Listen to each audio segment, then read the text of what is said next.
Assalamualaikum warahmatullahi wabarakatuh. Selamat datang. Kali ini Kang Selamat akan membawakan kisah yang berjudul Misteri Penunggu Rumah Belanda.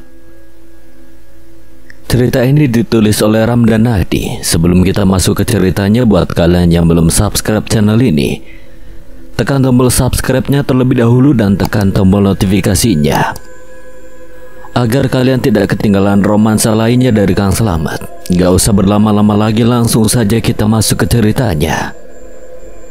Misteri Penunggu Rumah Belanda. Namaku Albi. Kamu Mamat, ayo pulang, nanti Susannya marah. Aku berdiri meski bingung dengan situasi yang aneh ini. Mamat, kering Susane. Jangan bilang aku kembali ke masa lalu lagi. Tidak. Bangun Al, bangun. Ku coba membangunkan diri tapi tidak bisa. El, tolong kakak. Siapa El dan untuk apa kamu meminta tolong? El itu adikku. Kamu tidak punya adik Mamat, ayo pulang sebelum Susanne datang ke sini dan menyeretmu karena sudah mengajakku ke pantai.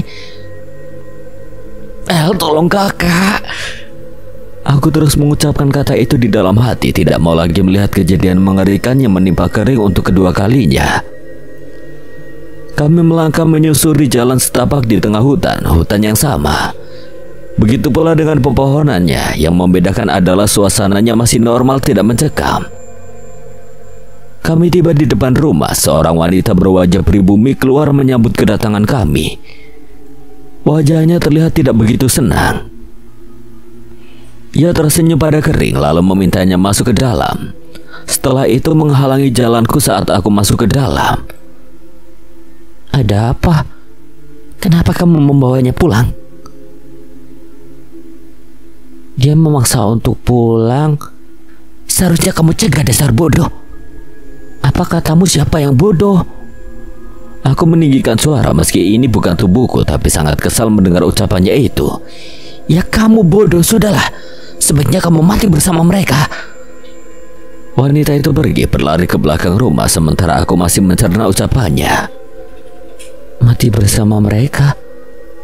Apa jangan-jangan hari ini peristiwa pembantaian itu terjadi? Bergegas aku pergi dan masuk ke dalam, kemudian mengajak Kering pergi ke pantai. Susanne sebentar lagi datang, saya tidak mau kena omelnya. Kini aku berburu dengan waktu. Bila tidak cepat keluar dari rumah ini, kami pasti akan mati. Terpaksa aku mengangkat tubuh mungilnya itu lalu membawanya keluar.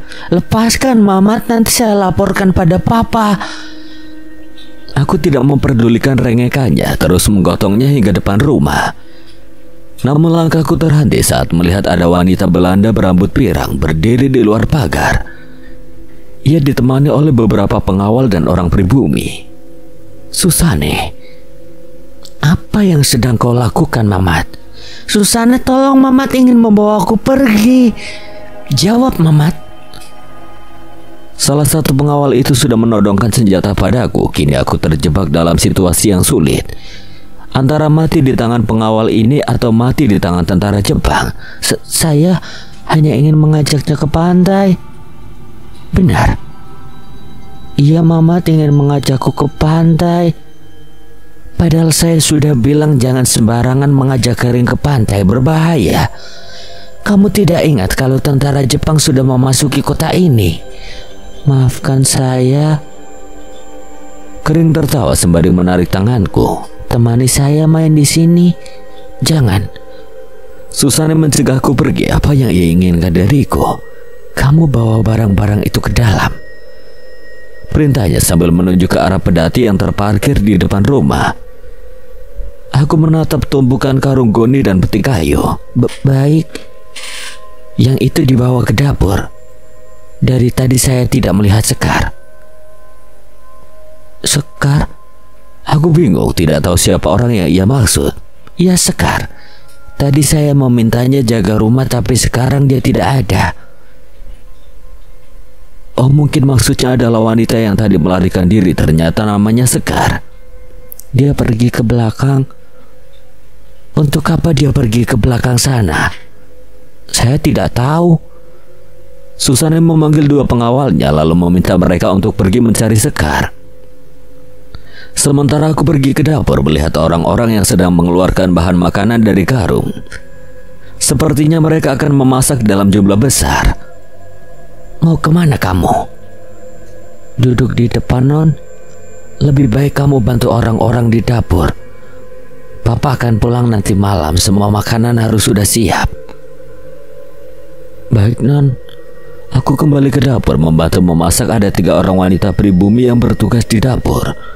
Padahal dapurnya tidak begitu besar. Keringatku sudah bercucuran karena udara panas di dalam dapur. Tolong kakak. Batinku sembari memotong kentang, entah sampai kapan mimpi ini berakhir. Mamat? Ya? Temani aku main. Akhirnya aku bisa terbebas dari pekerjaan melelahkan ini. Gimana? Kamar? Kami melangkah ke kamar. Kamar yang sama dengan yang kutempati. Hanya saja tidak ada kamar mandi di dalam dan ukurannya lebih luas. Kering naik ke atas tempat tidur dengan spray berwarna putih. Kamu janji akan membuatkan saya mainan. Mainan apa? Seperti ini. Yang menunjukkan mainan berbentuk kuda yang terbuat dari kayu. Selain itu ada pula yang berbentuk tentara. Nanti saya buatkan. Yeah. Namun senyumannya itu sebentar lagi akan hilang, berganti dengan tangisan. Apa aku harus membawanya pergi dari sini? Kering kenapa tidak bermain di pantai saja? Susane tidak suka saya bermain di sana. Kalau bermain di hutan? Kering menggelengkan kepala, susah sekali membujuknya untuk pergi. Sementara itu waktu terus berlalu, aku tidak tahu kapan tentara Jepang itu akan datang. Aku duduk di lantai, dekat dengan tempat tidur, menatap Kering yang sedang asik bermain. Ada apa, Mamat? Kenapa hari ini kamu lebih banyak diam? Tidak apa-apa, ayo main. Kering menaruh semua mainannya di lantai dekat denganku, lalu ia memintaku memegang salah satunya. Mainan tentara. Kamu harusnya sudah mati, Mamat. Mati? Iya, barusan saya menembakmu. Mati. Oh, maksudnya mainanku yang mati. Ayo main lagi. Kini aku tidak akan membiarkannya menang. Kering menembak menggunakan mainannya. Spontan aku menghindar dengan mengangkat mainannya setinggi mungkin. Kamu curang, Mamat. Kenapa? Tidak ada tentara yang bisa terbang. Apa yang kamu lakukan jika ada orang yang akan menembakmu? Saya akan menembaknya terlebih dahulu. Bagaimana kalau kamu tidak memiliki senjata? Saya akan bersembunyi. Di mana? Di kolong tempat tidur. Itu tempat yang mudah ditemukan. Lalu saya harus bersembunyi di mana? Sebaiknya kamu kabur dari rumah ini kemudian berlari sekencang mungkin. Jangan berlari lurus karena orang itu akan dengan mudah menembakmu. Baiklah. Mamat? Iya, Non. Bergegas aku menghampirinya. Di sampingnya sudah ada 2 penjaga. Lengkap dengan senapan, aku menelan ludah melihat wajah mereka yang garang sambil bertanya-tanya dalam hati. Ada apa lagi ini?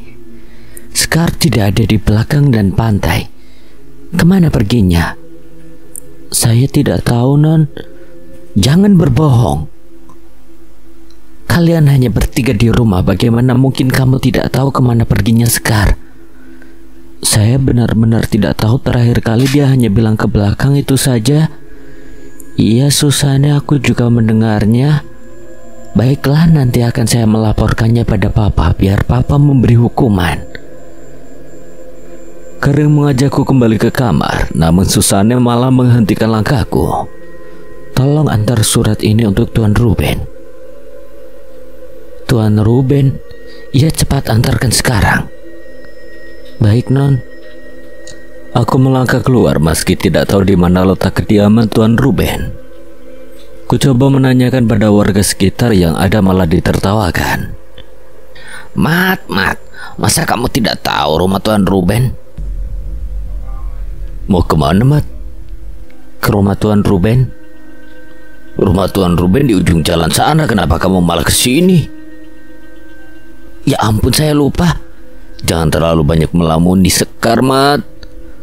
Aku hanya membalasnya dengan senyuman canggung. Sekar.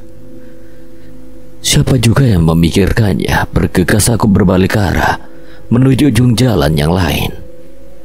Baru berjalan beberapa langkah, tiba-tiba terdengar suara keributan di belakangku.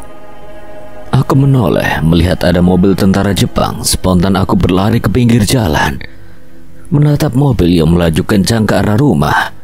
Kering, gumamku seraya berlari ke arah rumah. Namun tiba-tiba ada yang menarik tanganku. Ku tatap wajahnya. Sekar, kamu mau kemana? Saya mau nolong Kering. Sudah terlambat, harusnya kamu tidak membawanya kembali ke rumah itu. Saya akan menyelamatkannya. Jangan bertindak bodoh. Sekar menghalangi jalanku. Apa ini? Surat untuk Tuan Ruben. Kembalikan. Kenapa kamu merobeknya, Sekar? Jangan berhubungan lagi dengan Belanda. Biarkan mereka berhadapan dengan Nippon.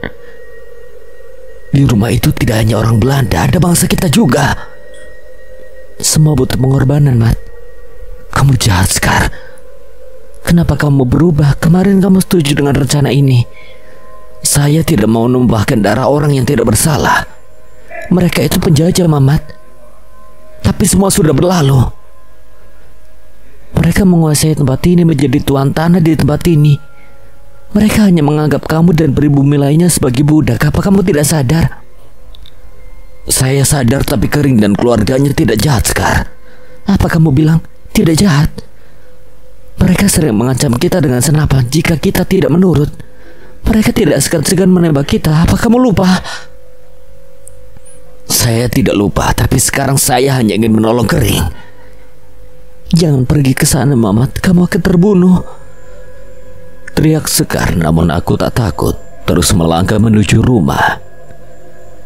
Suara tembakan mulai terdengar. Ku percepat langkah, tapi ada seorang pria tua yang menghentikanku. Untuk apa kamu ke sana? Saya akan menyelamatkan mereka. Menyelamatkan pakai apa? Mereka semua membawa senapan. Kalau kamu datang ke sana, maka akan mati konyol. Benar juga, aku tidak bisa berbuat apa-apa. Hanya bermodalkan tangan kosong dan keberanian saja tidak cukup. Jangan sampai baru melangkah mendekat sudah tewas tertembak. Sebaiknya sekarang kita bersembunyi. Ajak pria tua itu yang mengajakku ke sebuah tempat di dekat pantai. Di sana sudah berkumpul banyak orang yang sebagian besar adalah pribumi. Dari tadi aku hanya duduk di pojokan, tidak ngobrol karena tidak tahu apa yang harus diobrolkan. Apalagi aku tidak mengenali mereka. Setelah ada kabar kalau tentara Jepang sudah pergi, aku bergegas pergi ke rumah. Beberapa orang sudah berkumpul di depan rumah. Di dekat pintu terlihat dua pengawal Susane tewas. Tak jauh dari mereka ada beberapa mayat tentara Jepang. Aku melangkah ke dalam rumah. Banyak darah berceceran di ruang tengah. Ada satu mayat tergeletak di sudut ruangan. Mayat seseorang yang tadi memasak bersamaku, kemudian berjalan menuju kamar. Kubuka pintu kamar itu, melihat Kering sudah tergeletak di dekat tempat tidur. Seketika itu tangisku pecah, padahal aku sudah ada di dekatnya, tapi tidak sanggup menyelamatkannya. Beberapa mayat ditemukan tergeletak di dapur dan kamar mandi, sementara mayat Susane dibaringkan di atas tempat tidur. Dengan pakaian yang sudah terkoyak-koyak, aku tertunduk lesu menyaksikan kekejaman ini, kemudian melangkah keluar. Di luar rumah sudah disambut oleh tentara Belanda. Seorang pria berperawakan tinggi besar dan rambut pirang berjalan mendekat. Ia menanyakan apa yang sebenarnya terjadi di rumah ini. Kali ini aku terpaksa harus berkata jujur kalau semua yang terjadi karena ulah Sekar. Ia yang melaporkan pada tentara Jepang. Seorang tentara Belanda berdiri di belakang dan mengikat tanganku. Lalu ia memintaku untuk duduk di teras, tak boleh bergerak. Berkali-kali aku menundukkan kepala karena tak kuat melihat mayat-mayat yang diseret keluar rumah. Mayat-mayat itu sengaja ditumpuk di halaman depan, kecuali mayat Kering dan Susane yang dibaringkan di teras di sampingku. Tak lama kemudian seorang pria Belanda datang. Ia menangis kencang saat melihat keadaan Kering dan Susane. Sepertinya dia adalah Papa, ayah dari Kering dan Susane. Ia marah besar padaku karena tidak bisa menjaga kedua anaknya. Bagaimana kau bisa selamat, Mamat? Susane meminta saya untuk mengantarkan surat pada Tuan Ruben. Apa itu benar? Ia menatap seseorang yang berdiri di dekatnya. Tidak. Apa kamu berbohong? Saya tidak berbohong, Tuan. Saya memang berniat mengantarkan surat, tapi tentara Jepang sudah lebih dulu datang. Jadi saya bersembunyi. Kalau begitu mana suratnya? Terjatuh saat saya melarikan diri ke pantai. Bawa dia ke belakang. Cukup lama aku berlutut di sini, tapi tidak terjadi apa-apa sampai terdengar suara wanita berteriak. Spontan aku mengangkat kepala melihat Sekar sedang diseret ke arahku. Mamat berbohong, Tuan, teriak Sekar. Tentara yang berdiri di belakang memintaku untuk kembali menundukkan kepala. Kini aku hanya bisa mendengar suara jeritan Sekar meski sudah tahu apa yang akan terjadi selanjutnya. Sesuai dengan apa yang dikatakan Elea, setelah disiksa tubuh Sekar digantung tepat di pohon di hadapanku. Seorang tentara menjambak rambutku dari belakang hingga kepalaku menengadah. Ia seperti memaksaku untuk menyaksikan kematian Sekar. Setelah tubuh Sekar tak bergerak, Papa berdiri di depanku. Ia menatapku dengan wajah merah padam, kemudian mengacungkan pistol ke kepalaku. Aku bisa merasakan sakit yang teramat sangat saat timah panas itu menembus kepala ini. Tubuh ini langsung roboh. Tak lama kemudian pandangan berubah menjadi gelap.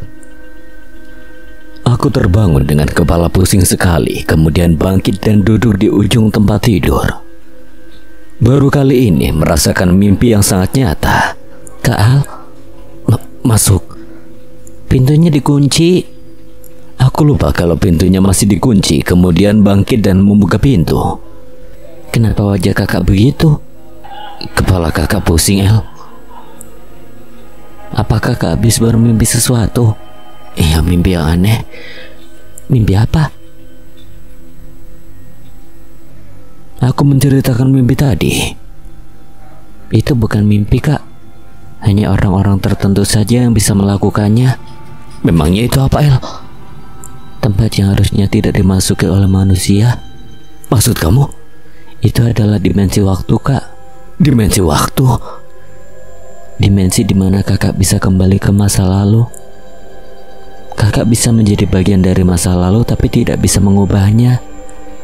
Benar, padahal aku sudah mencoba menyelamatkan Kering tapi tidak berhasil.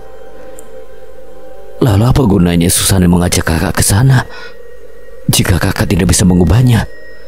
Dia hanya ingin kakak merasakan apa yang dia rasakan. Sakit bukan? Sakit banget, El. Kakak hebat bisa pergi ke sana. Tepatnya diajak pergi ke sana, El. Iya. Apa kamu pernah pergi ke sana juga? Belum. Kenapa? Karena aku sudah menjadi bagian dari masa lalu, Kak. Maksud kamu apa, El? Tidak perlu dipikirkan, Kak. Sekarang kakak beli sarapan dulu, aku udah lapar. Dasar, dalam pikirannya hanya makan dan tidur saja. Padahal ia bisa beli makan sendiri, hanya tinggal melangkah keluar rumah. Kenapa kakak melihatku seperti itu? Tidak apa-apa. Ayo Kak, bangun terus beli makan. Iya, bentar, kepala kakak masih pusing. Kamu tunggu di kamar aja. Oke. Aku menarik nafas panjang lalu bangkit dan berjalan ke kamar mandi. Setelah membasuh wajah lalu membuka jendela. Bayang-bayang sekelebat muncul, spontan kututup jendela. Kamu mau makan apa, El? Mataku terbelalak saat melihat banyak noda darah di lantai. Tepat di sudut ruang tengah dekat dengan sofa, ada tubuh manusia tergeletak bersimbah darah. El, Ada apa, Kak? Itu Apa? ada mayat. Mayat? Tidak ada apa-apa di sana, Kak. Tapi kakak melihat ada mayat di sana dan banyak noda darah di lantai. Coba sekarang Kakak tenang, pejamkan mata dan ulurkan tangan. Jangan buka mata dulu, Kak. Coba bayangkan kondisi rumah saat pertama kali Kakak datang ke sini. Sudah. Sekarang Kakak buka mata. Aku membuka mata melihat kondisi ruang tengah sudah berubah seperti semula. Kenapa tadi bisa begitu, El?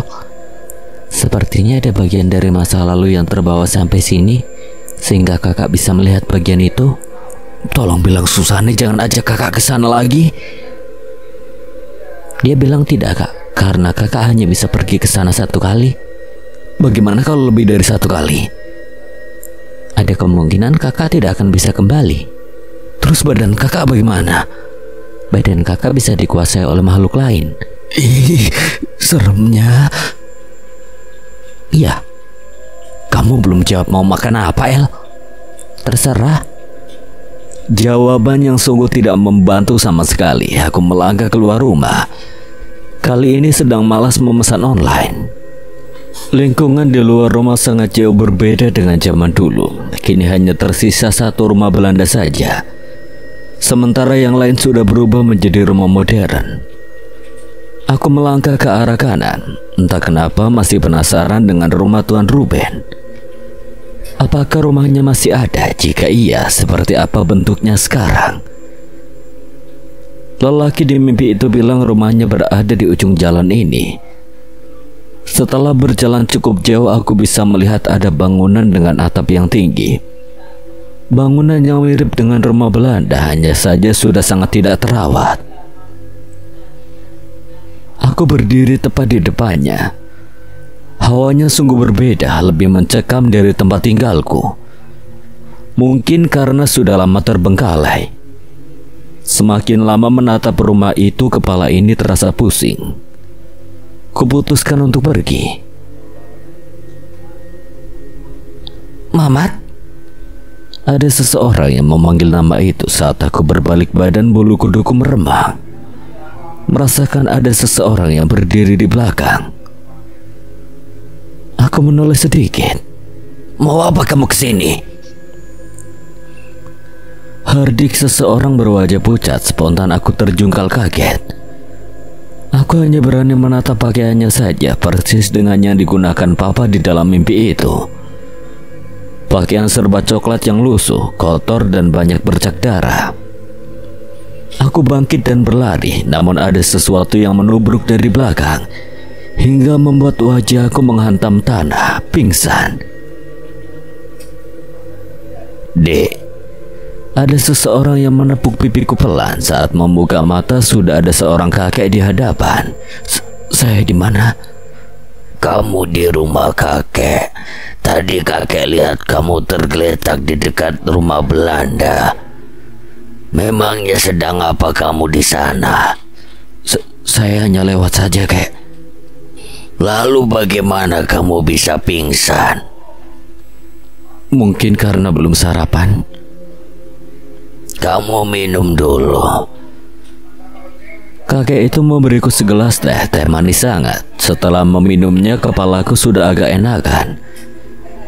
Tak lama kemudian, seorang nenek berjalan mendekat sembari membawa singkong goreng. Maaf, nenek cuma punya ini, ucapnya seraya menaruh piring di dekatku. Kuambil satu lalu memakannya. Kakek baru pertama kali lihat adik. Apa adik warga baru di sini? Iya, saya baru pindah beberapa hari lalu. Adik tinggal di mana? Di rumah Belanda. Rumah Belanda yang mana? Yang di pertengahan jalan, kek. Terus di belakangnya ada hutan yang tembus pantai. Oh, rumah Tuan Brosman. Apa itu nama pemilik rumahnya dulu? Ya, dia adalah tuan tanah di sini semasa penjajahan Belanda. Apa kakek sudah pernah bertemu dengannya? Pernah. Apa kakek kenal dengan Mamat? Mamat? Salah satu pekerja di rumah itu. Dari mana dia tahu Mamat? Bahkan kebanyakan orang-orang di sini tidak ada yang mengenalnya. Saya sempat bermimpi tentang Mamat dan Sekar. Jangan sebut nama wanita itu, deh. Kenapa, kek? Dia adalah pengkhianat. Gara-gara ulahnya, Tuan Brosman tidak lagi percaya dengan pribumi, sehingga hidup kami menjadi sengsara. Sama saja dengan Mamat, bukan? Mamat bukan seorang pengkhianat. Dia tewas oleh tentara Jepang saat menjaga rumah itu. Jadi dia tidak tewas dibunuh oleh Tuan Brosman? Tidak. Berarti mimpiku semalam berbeda dengan yang sebenarnya terjadi. Lalu apa maksudnya dengan dimensi waktu yang Elea sebutkan? Astaga, Elea. Batinku saat namanya terlintas di pikiran, ia pasti sudah menunggu di rumah dengan perut lapar. Bergegas aku bangkit. Adik mau kemana? Saya harus pulang, kek. Adik saya menunggu di rumah. Mari kakek antar. Tidak usah, kek. Ya sudah, dari sini adik hanya tinggal berjalan lurus sedikit. Nanti sudah bisa melihat rumah Tuan Ruben. Baik, kek. Langsung pulang, jangan melirik ke rumah itu. Iya, kek, makasih. Aku melangkah keluar rumah, kemudian jalan sekitar 50 meter dan berbelok tepat di depan rumah Tuan Ruben. Tak sedikit pun aku menoleh ke arah rumah itu. Sebelum kembali ke rumah, aku membeli beberapa potong roti dan susu kotak di warung dekat rumah. El, panggilku saat masuk ke dalam rumah. Tidak ada jawaban. Aku mengecek ke kamar pun kosong. Kemana perginya anak itu? Elea! Teriakku, masih tak ada jawaban. Apa mungkin ia pergi ke pantai? Aku melangkah keluar. Pintu kamarku terbuka, diikuti suara langkah kaki. Spontan aku menoleh ke sana. El? Jangan jahil, El. Ku buka pintu kamar lebar-lebar, tidak ada seorang pun di dalam. Hanya jendela kamar yang terbuka. Perasaan aku sudah menutupnya. Pintu lemari terbuka. Kakak, kamu kenapa ada di dalam lemari? Aku takut, Kak. Takut kenapa? Ada sosok mengerikan datang. Mengerikan? Elea menjerit ketakutan lalu kembali bersembunyi di dalam lemari. Ada apa, El? Di belakang kakak. Aku menoleh ke belakang, terlihat ada sosok yang berdiri di luar jendela. Sosok yang menyerupai tentara Jepang. Sontak aku berteriak melihat penampakan itu, kemudian membuka pintu lemari dan berniat masuk ke dalam. Tidak muat, Kak Al.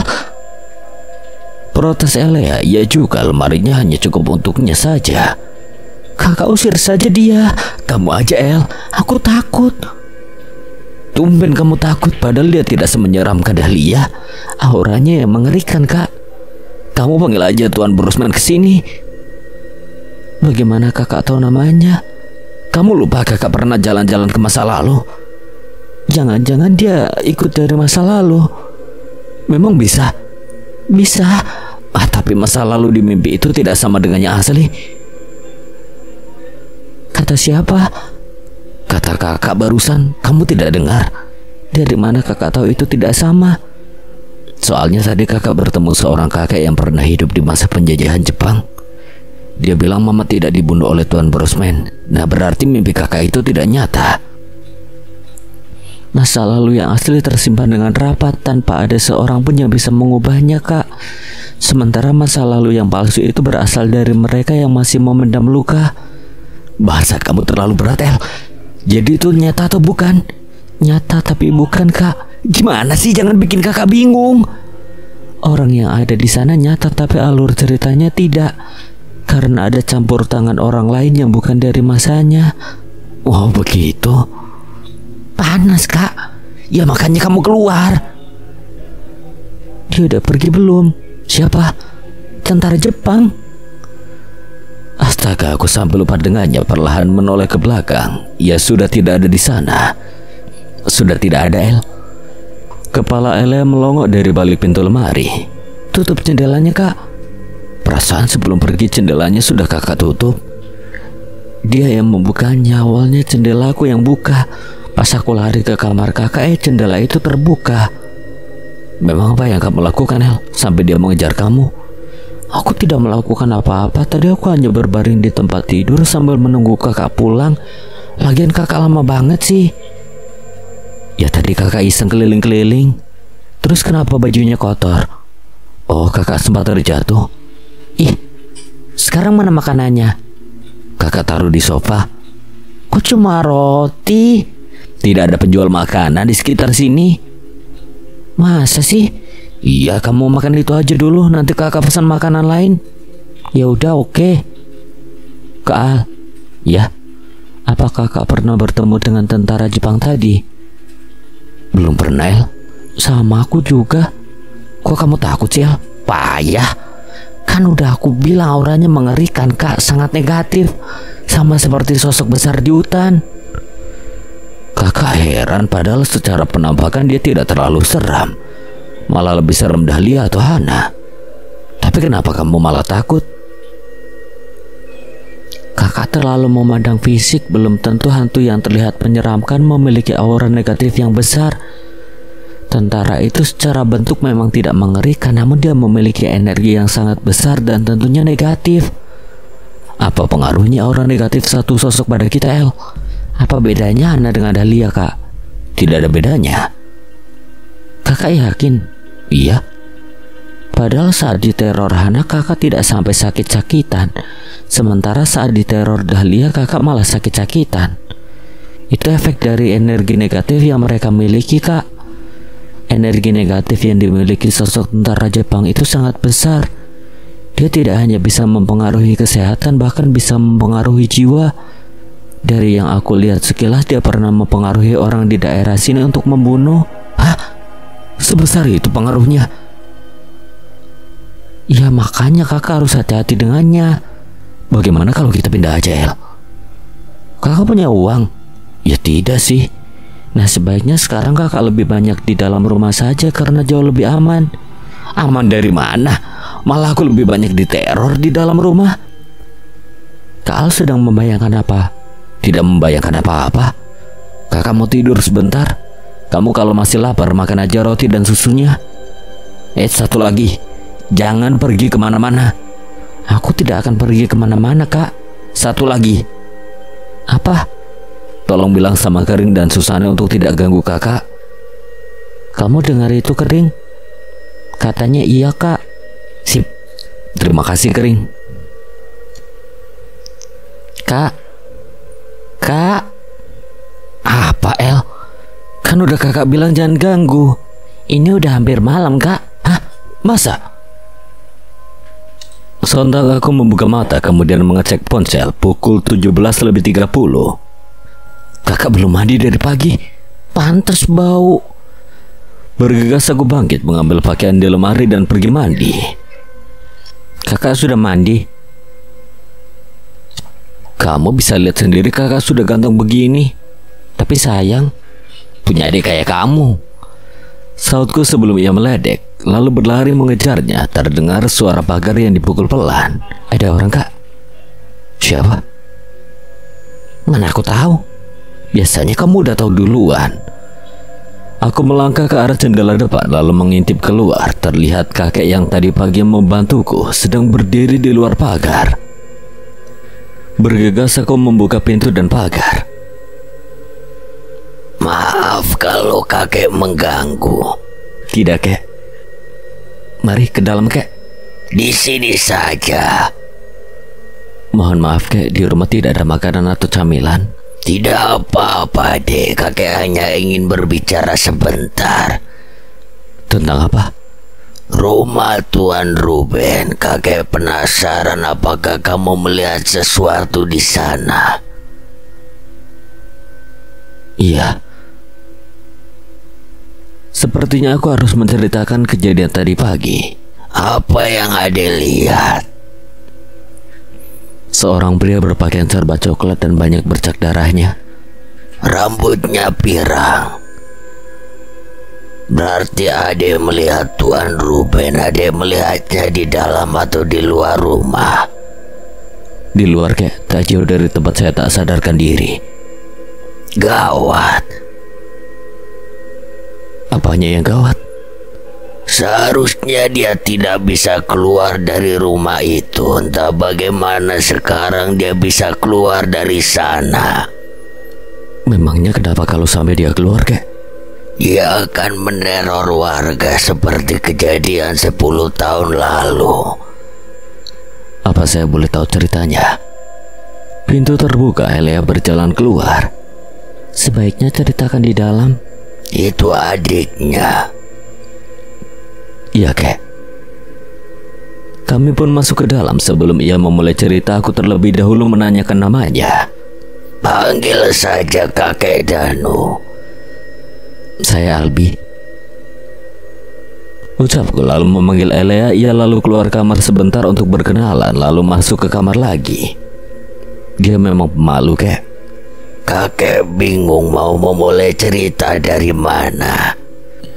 Dari awal saja, kek. Kenapa rumah itu dibiarkan terbengkalai? Alasannya sama dengan rumah ini. Rumah bekas tragedi. Tragedi pembantaian? Bukan. Kakek Danu bercerita kalau orang Belanda sangat marah ketika pembantaian di rumah ini terjadi. Tuan Brosman pun tidak lagi percaya pada pribumi. Itu semua karena hasutan Tuan Ruben. Sejak awal Tuan Ruben memang tidak suka jika orang Belanda harus hidup berdampingan dengan pribumi. Ia juga menentang ketika Tuan Brosman merangkul para pribumi menjadi orang kepercayaannya. Setelah kejadian di rumah ini, Tuan Ruben seperti mendapatkan kesempatan untuk kembali memperbudak pribumi. Apa Tuan Ruben adalah dalang dari kejadian di rumah ini? Kamu pintar. Tuan Ruben membuat perjanjian dengan orang Jepang untuk menjatuhkan Tuan Brosman agar dia bisa menjadi tuan tanah di sini. Namun rencana Tuan Ruben itu berhasil diketahui oleh Tuan Brosman, dan dari sanalah mulai muncul konflik antara keduanya, hingga akhirnya pemberontakan pun pecah. Tuan Ruben yang sejak awal sudah didukung oleh Jepang mendapatkan bantuan dari tentara Jepang, sementara Tuan Brosman dibantu oleh pribumi. Saat itu kami sudah hampir menang dengan mudah, namun ada seorang jenderal Jepang datang dan mengacaukan segalanya. Dia adalah Jenderal Yamamoto. Terdengar suara langkah kaki dari kamar depan. Tak lama Elea muncul. Jangan sebut nama itu lagi, nanti dia datang. Jangan khawatir, dia tidak akan datang. Berarti kamu sudah tahu namanya? Sudah, tadi siang diberitahu kering. Maaf ya, kek, dia memang begitu. Tidak apa-apa, Dek. Boleh dilanjutkan ceritanya, kek? Kedatangan Jenderal Yamamoto benar-benar berpengaruh besar terhadap kubu Tuan Ruben. Banyak tentara di Belanda dan pribumi tewas di tangannya. Dia adalah jenderal yang sangat kejam dan tidak mengenal rasa takut. Itu karena ada sosok mengerikan di belakangnya. Sosok apa, kek? Lagi-lagi terdengar suara langkah kaki. Elea pun muncul. Jangan bolak-balik terus, El. Aku juga mau dengar, Kak. Kalau mau dengar duduk sini. Apa nama sosoknya, kek? Geisha. Bagaimana bentuknya? Tinggi, besar, dan berbentuk tengkorak. Dia makhluk pemburu manusia. Siapapun yang dirasuki oleh makhluk itu maka akan berubah menjadi mesin pembunuh. Apa makhluk itu yang kamu lihat di hutan belakang, El? Sepertinya begitu, Kak. Apa kamu tidak salah lihat? Tidak, aku bisa merasakan energinya begitu besar. Begitu juga dengan ukurannya. Bagaimana mungkin dia bisa muncul di sini? Memangnya kenapa, Kek? Seharusnya dia terkurung di gua Jepang yang jauh dari sini. Apalagi yang kamu lihat? Tentara Jepang tanpa kepala dan Jenderal Yamamoto. Ada apa, Kek? Bagaimana mereka semua kembali dalam waktu bersamaan? Itu karena Kak Albi. Apa yang kamu lakukan? Saya tidak melakukan apa-apa, Kek. Bohong, Kek. Kak Albi kembali ke masa lalu, jadi sosok-sosok itu seperti tertarik dengan Kak Al. Apa itu benar? Tapi saya tidak sengaja pergi ke sana. Susana yang mengajak ke sana. Susane, dia selalu saja membuat masalah. Sebaiknya kamu jangan keluar rumah dulu. Sepertinya mereka menginginkan sesuatu dari kamu. Menginginkan apa? Kemungkinan besar mereka ingin kembali ke masa sekarang dengan menggunakan tubuh kamu. Sontak aku melirik pada Elea yang mengangguk kecil tanda setuju dengan ucapan kakek Danu. Terus saya harus bagaimana, Kek? Apa selamanya harus di dalam rumah ini? Tunggu sampai Tuan Brosman menyelesaikan semuanya. Dari mana saya tahu kalau masalah ini sudah selesai?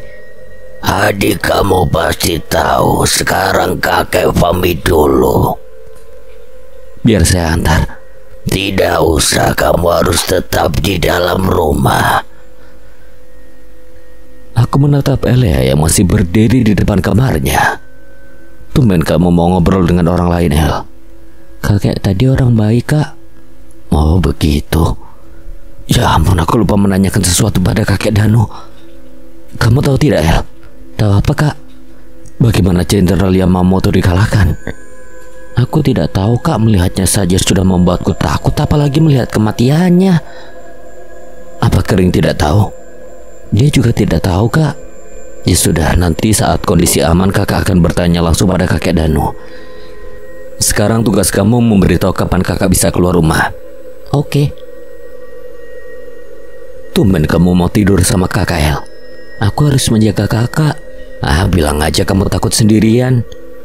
Bukannya malah kakak yang sering panggil nama aku saat bangun tidur?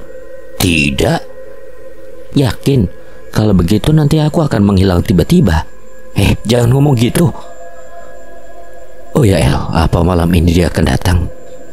Dia siapa, Kak? Itu yang tadi pagi berdiri di dekat jendela. Kayaknya tidak, Kak. Soalnya Tuan Brosman sudah pulang dan akan menjaga rumah ini. Dia takut dengan Tuan Brosman? Iya. Kakak penasaran dengan penampilan Tuan Brosman? Bukannya kakak sudah pernah bertemu dengannya, bahkan sampai ditembak olehnya? Itu semasa dia hidup, apa wajahnya masih sama? Masih sama dong, Kak. Hanya saja dia sekarang menunggangi kuda. Oh, jadi itu suara kudanya. Ya makanya kakak tidak perlu takut saat mendengar suara ringkikan kuda. Berarti dia sedang ada di dekat kakak. El, kenapa tidak dari dulu Tuan Brosman melawan Jenderal Yamamoto saja? Bukannya jin juga bisa mati? Emang jin bisa mati, Kak, tapi untuk membunuh Jenderal Yamamoto itu sangat sulit. Apalagi dia masih memiliki ikatan dengan monster besar itu. Oh, tadi apa namanya? Geisha. Aku merasakan tempat tidur ini bergetar. El. Kulihat Elea yang menatap tajam ke arah jendela. Jendela terbuka lebar, ada angin kencang masuk ke dalam kamar, diikuti dengan dedaunan kering yang berterbangan. Mataku tertuju ke arah hutan yang gelap. Terlihat ada cahaya merah besar menyorot ke arah kami. Seketika itu aku merinding hebat. Ku genggam tangan Elea, ia sedang menutup mata sembari komat kami tak jelas. El, tutup jendelanya kak, cepet kak. Aku pun turun dari tempat tidur dan berlari ke arah jendela sembari menundukkan pandangan. Saat tangan ini meraih handle jendela, tiba-tiba ada yang memegang tanganku.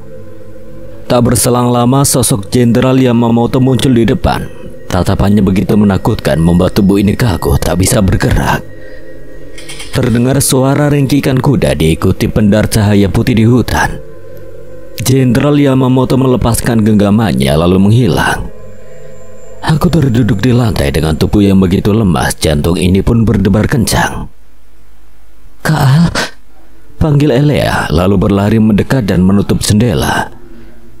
Tubuh ini makin lemas, sepertinya energiku terkuras habis. Bahkan untuk membuka mulut pun tak sanggup, hanya bisa menatap Elea dengan pandangan yang buram. Tak lama berubah menjadi gelap. Saat aku terbangun, seseorang sudah menyeretku ke dalam hutan. Dari pakaiannya jelas sekali ia adalah tentara Jepang.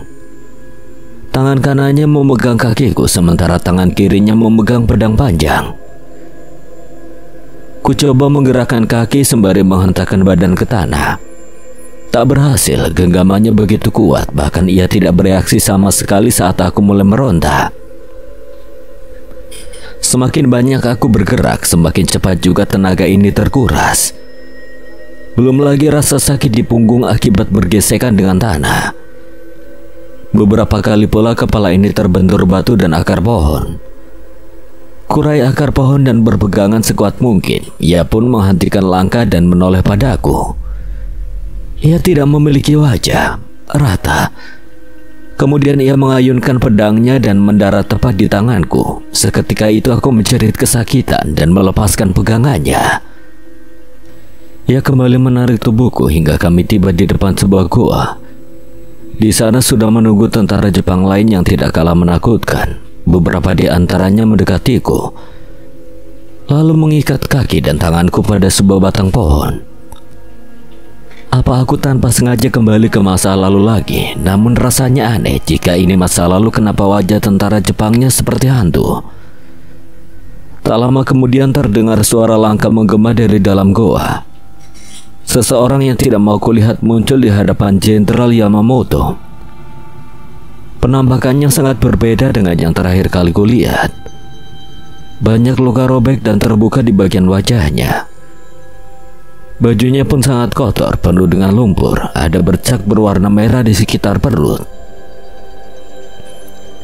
Jenderal Yamamoto mengeluarkan pedang dari sarungnya, kemudian mengangkat pedang itu ke udara.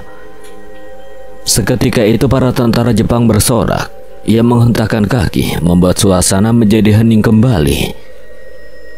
Ia menatapku lalu berjalan mendekat. Kini ia berada tepat di hadapanku, lalu mengarahkan ujung pedangnya ke perutku. Ia menusuk pedangnya. Sontak aku menjerit kesakitan. Tidak cukup sampai di sana. Ia memutar-mutar pedang itu sembari menusuk lebih dalam. Rasa sakitnya sungguh tidak bisa aku bayangkan. Jika ini adalah mimpi, aku berharap bisa segera bangun. Sayangnya itu tidak terjadi. Jenderal Yamamoto mulai menyiksaku. Sebuah siksaan yang membuat tulang-tulangku seakan remuk. Sementara itu, pedangnya dibiarkan menancap di perut ini. Aku mengerang kesakitan, berharap ada yang datang menolong. Hantaman benda tumpul serta injakan sepatu boot masih terasa kurasakan. Kak, aku mendengar suara Elea. Dengan sisa-sisa tenaga ku arahkan pandangan ke depan. Samar terlihat cahaya putih memancar. Beberapa kali aku mengedipkan mata hingga pandangan ini menjadi lebih jelas. Elea sedang duduk di atas macan putih. Elea turun dari punggung macan putih itu. Kal, jangan mati, teriaknya. Entah kenapa aku ingin tertawa mendengar ucapan itu, namun lubang di perut ini menghalangi niatan itu. Macan putih itu berjalan mendekat, membuat tentara Jepang mundur beberapa langkah. Sorot matanya yang merah itu memancar ke arah Jenderal Yamamoto, namun ia bergeming tidak takut dengan kehadiran macan putih itu. Aku menjerit saat Jenderal Yamamoto mencabut pedangnya dari perut ini. Kemudian ia mengayunkan pedangnya ke arah leherku. Yamamoto! Terdengar suara menggema dari dalam hutan. Tak lama kemudian ada suara ringkikan kuda, membuat pandangan Jenderal Yamamoto mengarah ke sumber suara itu. Seekor kuda putih muncul dari gelapnya hutan ditunggangi oleh Tuan Brosman. Dari dalam sana mulai berdatangan orang-orang berwajah pribumi tapi sangat pucat dan penuh luka. Ada pula tentara Belanda yang bentuknya tidak kalah menyeramkan. Jenderal Yamamoto bergerak berdiri di depan gua, sementara tentara Jepang lainnya sudah berbaris tepat di belakangnya. Sepertinya mereka akan berperang. Yang membedakan adalah kali ini perang antara hantu.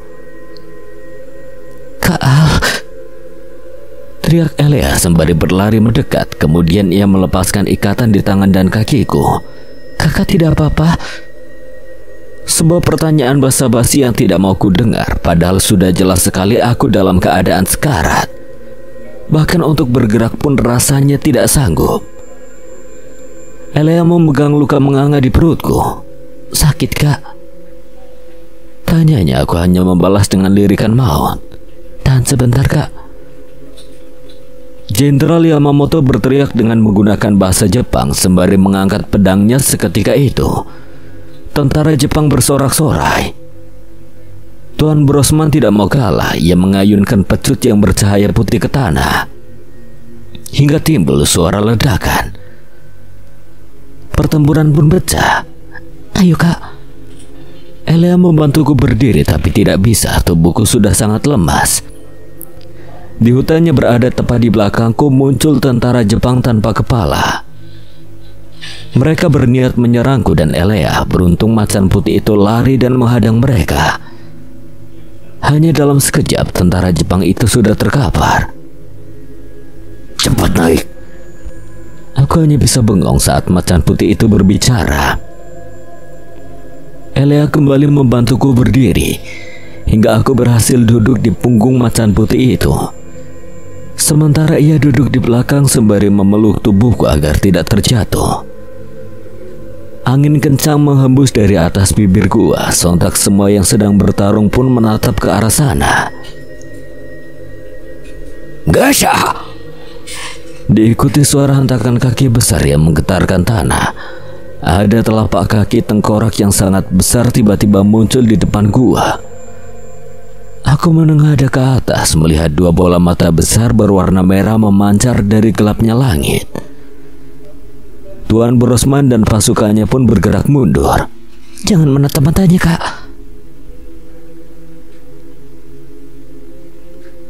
Bawa mereka pergi. Perintah Tuan Brosman. Kami pun bergegas ke dalam hutan. Angin kencang menerpa tubuhku hingga membuatku dan Elea terjatuh ke tanah. Kali ini ada angin yang menumbangkan pohon di sekitarku. Tak berselang lama ada tangan besar muncul dan bergerak dengan cepat ke arah kami. Macan putih berusaha menahan pergerakan tangan itu tapi tidak berhasil. Tubuhnya malah terpental jauh. Telapak tangan tengkorak itu meluncur mendekat. Aku tidak bisa menghindar. Kak Al, teriak Elea seraya berlari mendekatiku. Kemudian ia berdiri di hadapanku sembari membentangkan tangannya. Tangan tengkorak itu menangkap Elea. Kak Al. Macan putih itu berlari mengejar Elea, sementara aku hanya bisa terbaring tak berdaya. Tak bisa berbuat apa-apa untuk adikku. Albi. Aku sangat terkejut saat kakek Danu tiba-tiba muncul. Ia mengenakan pakaian serba putih, lengkap dengan kain putih yang melingkar di kepala. Kakek Danu bisa menculik Elea. Kamu tidak perlu khawatir. Kek, tolong Elea, Kek. Ya, sekarang yang terpenting kamu kembali ke tubuhmu. Karena jika jiwamu mati, maka rencana mereka untuk kembali ke masa sekarang akan berhasil. Hanya dalam sekejap, aku sudah berada di kamar. Kakek Danu membaringkanku di lantai, lalu pergi melalui jendela. Aku terperanjat dan bangun merasakan sakit di bagian perut. Kubuka sedikit baju. Ada memar yang letaknya sama dengan bekas tusukan pedang Jenderal Yamamoto. Elea, El. Panggilku dan berjalan keluar kamar. Pintu kamarnya terbuka lebar. Bergegas aku melihat ke dalam. Nihil, Elea tidak ada di sana. Setiap sudut rumah sudah kuperiksa, tapi aku belum menemukannya juga. El! Teriakku sembari duduk di lantai. Jika jiwanya diculik, seharusnya tubuhnya masih ada di rumah ini. Namun kenapa aku tidak bisa menemukannya? Aku berjalan keluar rumah, sepi tak terlihat ada seorang pun. Elea! Aku mengedarkan pandangan, khawatir Geisha tiba-tiba datang dan menculikku juga. Aku duduk di ruang tengah sembari menatap ke arah kamar Elea, berharap ia tiba-tiba muncul dengan senyumnya yang cantik. Kering. Entah kenapa sekarang aku ingin sekali bertemu dengannya, berharap ia tahu tentang keberadaan Elea. Kusebut namanya berkali-kali, tapi ia tidak muncul juga. Aku kembali ke kamar, duduk di ujung tempat tidur sembari menatap ke jendela. Apa mungkin Elea ada di hutan? Namun tidak ada keberanian untuk pergi ke sana sendiri. Ku ambil ponsel dekat bantal. Sudah pukul 2 pagi, hanya tinggal menunggu 4 jam lagi. Matahari akan terbit. Pada saat itulah aku akan bergegas pergi ke rumah kakek Dano. Ia pasti tahu di mana Elea berada. Waktu berjalan begitu lambat, sudah berkali-kali mencoba posisi tidur tapi tidak bisa. Aku terus memikirkan Elea. Bagaimana keadaannya di luar sana? Ia pasti sedang ketakutan.